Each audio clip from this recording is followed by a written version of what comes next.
یکی از مهمترین راه‌های رسیدن به آرامش و خوشبختی توی زندگی میدونی چیه؟ اصلا برات مهم نباشه دیگران راجع به چی میگن. منو میبینی تمام زندگیم اینقدر راجع به من صحبت کردن، اینقدر حرف زدن.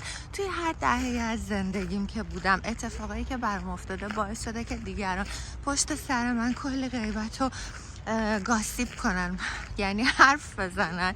ولی من چیکار کردم؟ هیچ وقت واقعا برام مهم نبوده آدما چی میگن. همیشه توی زندگیم کاری که خواستم کردم، پیشرفت کردم، اومدم.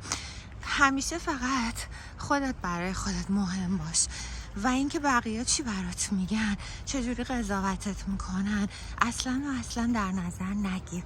اون قضاوت اونه و اجازه بده که بمونه توی اون فکر و نظری که داره و تو زندگی تو بکن، برو جلو، پیشرفت کن، از حالت لذت ببر. اصلا مهم نیست اونا چی فکر میکنن، چی میگن. راجب سنت قضاوتت میکنن، راجب ظاهرت قضاوتت میکنن، راجب کارهایی که کردی توی زندگی قضاوتت میکنن. اصلا مهم نیست. یعنی نگاه کن چقدر همه جا قشنگه، فقط لذت ببر، برو جلو، در زندگی پیشرفت کن و بذار تا جایی که دلشون میخواد پشت سرت حرف بزنن. اصلا مهم نیست. اولین آرامش که میتونی به خودت توی زندگی بدی اینه که گوشتو برای حرفایی که دیگران در موردت میزنن ببندی. اصلا نذار که حتی شنیدنشون تو رو ناراحتت کنه. همین. مواظب خودت باش.